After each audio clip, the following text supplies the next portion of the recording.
शाओकांग ने उस तरफ देखा और उसे महसूस हुआ कि उस तरफ से एक लाइट आ रही थी। ये देखकर उसकी आंखें कुछ ही चमक उठी, क्योंकि वो समझ गई थी उसे वो चीज़ मिलने वाली थी जिसके लिए वो यहाँ आई हुई थी। शाओकांग उस डायरेक्शन में जाने लगी और एक दीवार के सामने खड़ी हो गई, जिसके अंदर एक ब्यूटीफुल सा ह्यूज क्रिस्टल था। उसके इर्द गिर्द रेनबो कलर्स निकल रहे थे, जिसको कोर क्रिस्टल कहा जाता था। कोर क्रिस्टल उस पर्सन के गोल्डन कोर को एनर्जी देता था जो कल्टीवेशन करता था, और पूरा कल्टीवेशन वर्ल्ड इसीलिए एग्जिस्ट करता था सिर्फ कोर क्रिस्टल की वजह से। अगर कोर क्रिस्टल गलत हाथों में चला गया तो वो पूरी दुनिया में तबाही ले आएगा और फिर कभी भी कोई भी कल्टीवेट नहीं हो पाएगा। वो सब एक नॉर्मल पीपल की तरह रहेंगे। हर 100 साल में एक गार्जियन यानी कि एक रेयर रेड ड्रैगन इस कोर क्रिस्टल की प्रोटेक्शन के लिए भेजा जाता है, ताकि ये किसी गलत हाथों में ना चला जाए। शाओकांग उसे टच करने ही वाली थी, लेकिन तभी उसका हाथ किसी ने अपनी पावर से पीछे की ओर पुश कर दिया। ये देखकर शाओकांग बहुत ज़्यादा गुस्सा हो गई। उसने यूचेन की ओर देखा। उसने कोर क्रिस्टल को अपनी ब्लैक मैजिक से गुस्से में टच कर लिया। ये देखकर यूचेन चिल्लाया, नहीं। शाओकांग इवल तरीके से मुस्कुरा रही थी। उसके नर्व्स के थ्रू पावर्स उसके बॉडी में एंटर होते हुए दिख रही थी। अब यूचेन ने अपनी बची खुची जितनी पावर्स थी यूज़ करी और उसने उसे शाओकांग के डायरेक्शन में भेज दिया। उन पावर्स ने पहले तो शाओकांग को दूर फेंक दिया और वो उस दीवार तक पहुंची जिसके पीछे वो कोर क्रिस्टल रखा हुआ था। वो दीवार सील हो गई और कुछ सेंटेंस उस पर अपीयर हुए, उस दीवार पर अपीयर हुए, जो कि ड्रैगन टंग में लिखे हुए थे। अपनी आखिरी सांस लेने से पहले यूचेन ने एक तेज़ आवाज़ में कहा, लान वांगजी, अपने ड्रैगन को सेक्रीफाइस कर दो और इसे मार डालो, नहीं तो ये पूरे कल्टीवेशन वर्ल्ड को ख़त्म कर देगी। इसके बाद यूचेन की डेथ हो गई। उसकी लाइफलेस बॉडी ज़मीन पर पड़ी हुई थी। वांगजी देखकर बहुत ज़्यादा शॉक्ड हो गया था। वो अपने इस शॉक से बाहर निकला जब उसे अपने ड्रैगन की वॉइस सुनाई दी। वांगजी का ड्रैगन बोला, मास्टर, चलिए हम ऐसा करते हैं। ये सुनकर वांगजी ने हाँ में अपना सिर हिलाया और वो वही करने लगा जो यूचेन पहले कर रहा था। उसने बहुत ध्यान से यूचेन की ओर देखा था और वो सेम स्टेप्स फॉलो कर रहा था। शाओकांग वांगजी की ओर देख रही थी और वो पूरी कोशिश कर रही थी उस वॉल को खोलने की, ताकि उसे वो कोर क्रिस्टल मिल जाए। वांगजी ने कुछ टेक्निक्स का इस्तेमाल किया, जिसकी वजह से एक ब्लू पावर ने उसे घेर लिया और फिर उसने वो ब्लू पावर अपने मुंह से फेंकी और वो एक बॉल के शेप में आ गई। वांगजी के हाथों के इर्द गिर्द घूमने लगी। इसके बाद वांगजी ने उस ब्लू बॉल को लिया और उसमें उसे वो ड्रैगन दिखाई दिया। ड्रैगन ने अपने माइंड लिंक के ज़रिए कहा, मास्टर, ऐसा करिए, आप करिए ऐसा। आपने इसके लिए 4 साल से प्रैक्टिस किया है इस दिन के लिए। आप पीछे मत हटिए, इस शाओकांग को मार डालिए।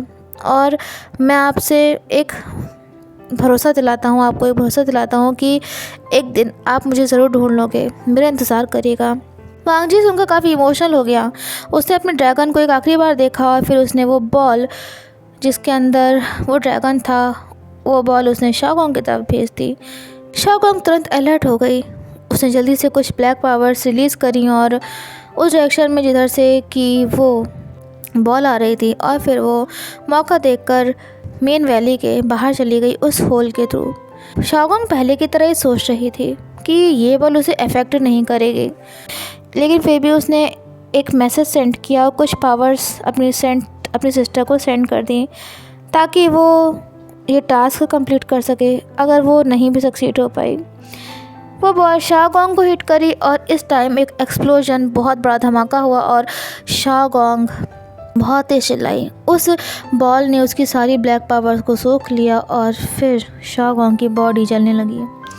शाओकांग ने अपने सोल का एक पार्ट भेज दिया और मेन वैली के बाहर वो उस होल के थ्रू निकल गई। वो दर्द से कराह रही थी और वांगजी को कर्ज कर रही थी। वांगजी को अपनी आंखों में पेन महसूस होने लगा। उसने अपनी आंखें कसकर बंद कर ली। वो ज़मीन पर बैठ गया।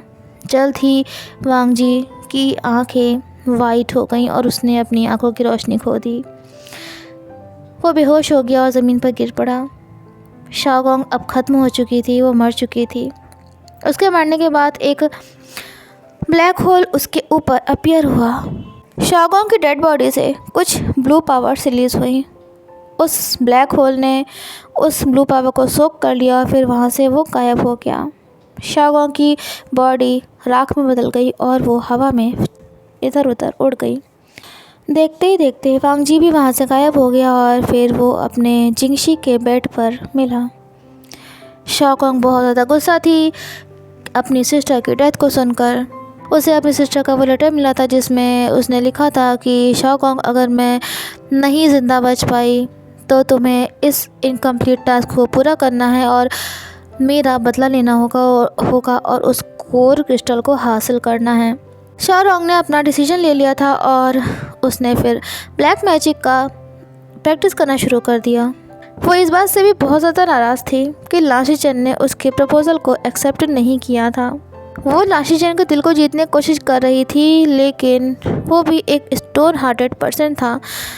शाओगोंग के एफर्ट का उसके ऊपर कोई असर नहीं हुआ। उसने सोचा कि वो शीचेन की लाइफ सबसे पहले ख़त्म करेगी। वो जो ब्लैक सोल थी ना, जिसके बारे में हम लोग ने मतलब सुना था स्टोरी में कि वो ब्लैक सोल जो थी वो शाओगोंग के ही सोल का, यानी कि उसकी आत्मा का एक पार्ट थी, जिसका इस्तेमाल शाओगोंग कर रही थी लेंस को नुकसान पहुंचाने में। सिबियन लिलियन यानी कि बाओशन सैनरेन ने शाओगोंग को इस बात का यकीन दिला दिया कि कोई भी उसे नहीं हरा सकता था और अब वांग जी पूरी तरह से यूजलेस हो चुका था अपने ड्रैगन के बिना। चिरेन और शीचेन काफ़ी फ्रस्ट्रेटेड थे क्योंकि वो ब्लैक सोल को कोई भी नहीं रोक पा रहा था। वो लैन क्लैन में डिस्ट्रक्शन कर रही थी, सबको नुकसान पहुंचा रही थी। लान चिरेन ने एल्डर्स को मदद के लिए बुलाया तो एक एल्डर ने आइडिया दिया कि उन्हें उस ब्लैक सोल को एक बुक में कैद कर देना चाहिए। ये सुनकर सभी ने हाँ में पैसे लाया। उन्होंने कुछ स्पेल कास्ट करी और फाइनली बहुत मुश्किलों से वो उस ब्लैक सोल को उस बुक में ट्रैप कर पाए थे। वो ब्लैक सोल जब उस बुक में ट्रैप हो गई तो उस बुक के ऊपर कुछ अजीब सी डिज़ाइन बन सी गई। उस बुक में ट्रैप होने से पहले वो ब्लैक सोल बोली, तुम लेंस बस इंतज़ार करो चंद्र ग्रहण का। उस दिन तुम सबका आखिरी दिन होगा इस बार, और तो तुम्हारे सेकंड प्रिंस लैन ने तुम्हें बचा लिया, लेकिन चंद्र ग्रहण के दिन वो ऐसा नहीं कर पाएगा, तुम सब मरोगे। शाओगोंग का बदला पूरा होगा। ये सुनकर एल्डर्स और ला चिरेन काफ़ी शॉक्ड हो गए थे। एल्डर्स ने वो बुक सील करी और उन्होंने उस बुक को लाइब्रेरी में लास्ट शेल्फ पर रख दिया जहाँ पर कोई भी नहीं जाता था। चिरेन बोले कि हमें यकीन करना चाहिए जो भी उस ब्लैक सोल ने कहा। ये सुनकर एक एल्डर काफ़ी सोचने विचारने के बाद बोले, हाँ तुम्हें उस दिन के लिए प्रिपेयर कर लेना चाहिए और लान वांग जी को उसके बारे में बता देना चाहिए। शाओगोंग के रिलेटिव उसका बदला ज़रूर लेंगे। लान चिरेन ने वांग जी से विंग से शादी करने के लिए बोला था, लेकिन वांग जी ने इस शादी के लिए मना कर दिया था। 3 साल बाद भी वो इस शादी के लिए तैयार नहीं था।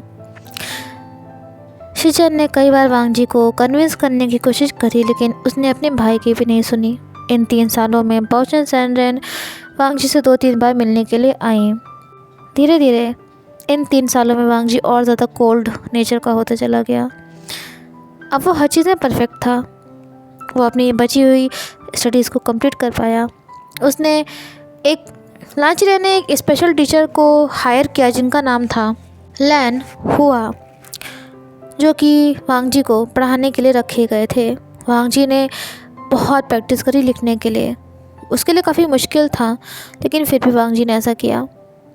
वैसे तो वो ब्लाइंड था, लेकिन वो फिर भी बिल्कुल परफेक्ट तरीके से काम कर सकता था, जैसे मानो कि उसकी आंखें बिल्कुल ठीक हो। यहाँ तक कि वो बच्चों को भी पढ़ा लिया करता था। अब लान चिरेन से बर्दाश्त नहीं हो रहा था। उन्होंने जियांग सेक्टर में मैरिज प्रपोज़ल भेजा, लेकिन वो ये चीज़ भूल गए, मतलब वो नाम लिखना भूल गए कि किस जियांग ओमेगा का हाथ वो वांग जी के लिए मांग रहे थे। और इसी वजह से मैडम यू के लिए मुश्किल नहीं था विंग को वांग जी से शादी करने के लिए बोलना, क्योंकि कोई नाम तो लिखा नहीं था ना उस स्क्रोल पर। मैडम यू नहीं चाहती थी कि उनका बेटा जियांग चेंग उस ब्लाइंड पर्सन के साथ अपनी लाइफ बर्बाद करे। वैसे तो वो एक प्रिंस था, लेकिन फिर भी उसकी आंखें तो नहीं थी ना, उसकी आंखों की रोशनी तो नहीं थी ना। उन्होंने सोचा कि वो अपने बेटे के लिए कोई और अच्छा पर्सन ढूंढेंगे।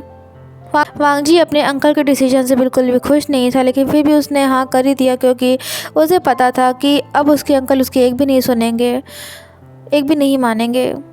वो उसकी शादी जियांग ओमेगा से करेंगे ही करेंगे, चाहे कुछ भी हो जाए। वांग जी इस शादी से अब और नहीं भाग सकता था। अभी भी उस बॉय को नहीं भूला था जिसने कि अपने बालों में रेड रिबन लगाया हुआ था। उसने उम्मीद करी थी कि काश वो फिर से एक बार उसे मिल सके। जल्दी वांग जी की शादी जियांग ओमेगा से हो गई। उसे अभी भी नहीं पता था कि आखिरकार उस ओमेगा का नाम क्या है, क्योंकि वो तो शादी के लिए बिल्कुल भी इंटरेस्टेड था ही नहीं। लान चिरन ने वांग जी और वे वुशियन की शादी जल्दबाजी में करवा दी, क्योंकि उन्हें पता था कि चंद्रग्रहण का दिन नज़दीक है और उस दिन कुछ बुरा हो सकता था, जैसा कि उस ब्लैक सोल ने उस बुक में ट्रैप होने से पहले कहा था। 3 साल पहले जैसी सेम सिचुएशन से हो सकती थी। वांग जी को भी इस बारे में पता था। वो अपने आप को इस लायक बनाने की कोशिश कर रहा था ताकि वो अपने फैमिली को प्रोटेक्ट कर सके, जैसे कि उसने पहले किया था। वांग जी और विंग एक दूसरे की तरफ देखने लगे। हमारा फ्लैशबैक एंड हो चुका है, उसके आगे की हम स्टोरी सुन रहे हैं। ओके फ्रेंड्स, वांग जी और विंग एक दूसरे की तरफ देखने लगे। विंग ने शॉकिंग वे में कहा, वांग जी क्या मैं भी मेन वैली में जा सकता हूँ? तो काफ़ी अच्छा है, आप वहाँ पर साथ में चलेंगे। ये सुनकर वांग जी के फेस पर एक हल्की सी स्माइल आ गई। जियांग फेंगमियान बोले कि अब सब कुछ बेहतर है, ये जानकर काफ़ी खुशी है। अब कोई लड़ाई नहीं है, कोई बदला नहीं है। लान चिरे ने हाँ में अपना सर हिलाया। विंग ने पूछा, ग्रैंड माँ क्या वो ब्लैक होल ने शाओगोंग की बॉडी से ब्लू पावर्स को सोक कर लिया था? क्या वो नीदरलैंड के रास्ते में है ना? फिर सुनकर पोशन सैनन बोली, हाँ, वांग जी के ड्रैगन ने खुद से उस जगह को अपने लिए चूज़ किया था। वो वहीं पर कैद था। वो यहाँ पर तभी वापस आ सकता था जब शाओगोंग की जो ब्लैक पावर थी उसकी सिस्टर के लिए पूरी तरह से ख़त्म हो जाती, और इसी वजह से शाओरोंग के मरने के बाद वो ब्लैक होल अपीयर हुआ और तुम और वांग जी वहाँ पर पहुँच गए।